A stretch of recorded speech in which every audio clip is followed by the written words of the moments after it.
Welcome to the deep dive. We're diving into some writing you sent in about historical narratives, how we view history, specifically the Holocaust, and how that shapes our understanding of like guilt, responsibility, even national identity.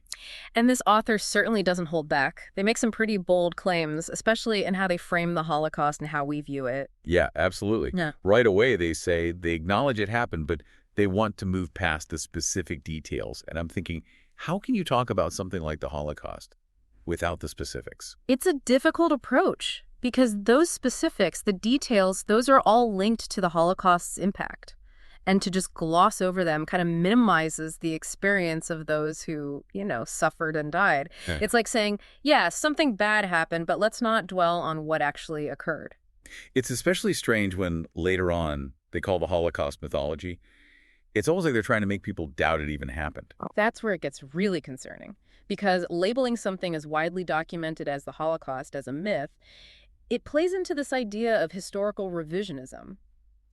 Basically reinterpreting history in a way that minimizes or even denies atrocities. So by calling it a myth, they're trying to say it's not as important, not as impactful as it really was. Yeah, exactly. They're pushing this idea.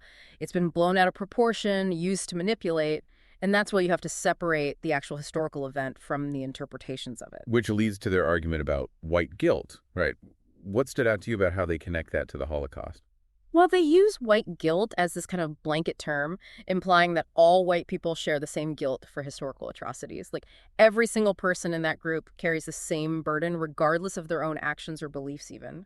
So it's a generalization then. You're saying you can't just say a whole group of people are guilty just based on their race. Right, exactly. Because guilt is personal. It's tied to what you as a person have done, your choices. You don't inherit guilt like it's a family heirloom. It doesn't work that way.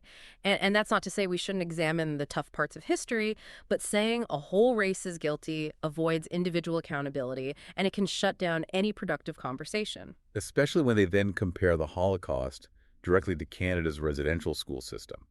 And for our listener, these are two separate things, two different contexts historically, right? Absolutely. The Holocaust was systematic, organized by the Nazi German government. Their goal was to wipe out European Jews and other groups too. And as awful as things were in the residential schools in Canada, you can't say those two events are the same. Right. The residential school system was designed to force Indigenous peoples to assimilate, taking kids from their families, their communities, and stripping away their culture, their language. And we know, in a lot of cases, terrible abuse on top of that. It's like they're saying because bad things happened in Canada that somehow makes the Holocaust less horrific. And that's just not how it works. Every tragedy, every injustice has to be understood on its own terms. You can't compare suffering like that. It diminishes everyone involved. And then they go even further, saying residential schools were well-intentioned even with the problems. They even say it was a misguided attempt at equality. Can you even, how do you respond to that? Well, that's where really understanding the history is so important. I mean, maybe some people involved did think they were helping Indigenous kids. But the system itself, it was built on colonialism, this belief that European culture was better, superior. So it was always about forcing Indigenous people to be more like Europeans, even if some people thought they were doing good. Yeah, and you can't ignore the outcomes, even if some people had good intentions. Really? You have to look at the power structures involved, the ideas driving them, and what actually happened to people because of them. It's like saying, oh, they meant well. Somehow makes up for generations of harm to Indigenous communities. Exactly. And this goes back to that idea the author had before about every nation having a Holocaust.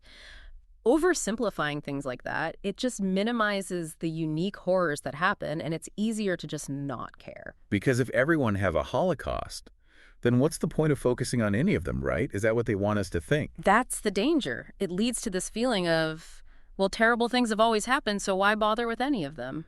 But we know that's not true. Acknowledging the past, learning from it, and then working towards justice, towards understanding, all of that is possible. Yeah, and acknowledging these things, even in our own past, it's not about feeling guilty. Yeah. It's about understanding so we can do better, make things more just. This author, though, it's like they want to shut down the conversation before it even starts, with all this generalization and false comparisons. Exactly. And that's why it's so important to really think about what you read, especially with these kinds of arguments. Who wrote this? What are they trying to get across? Are they even using facts the right way? Looking deeper, right? Not just what's on the surface.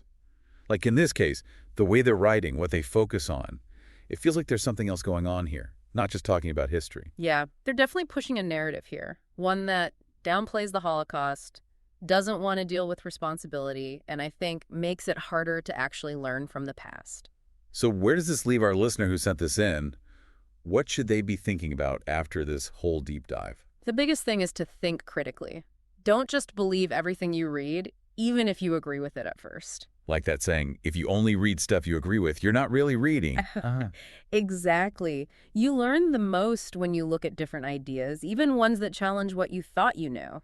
Find different voices, look at the evidence, then make up your own mind. And remember, just because we're done with this deep dive doesn't mean you have to stop exploring these ideas. What really stuck with you today? What questions do you still have? Keep looking for answers, ask the tough questions, and keep digging deeper.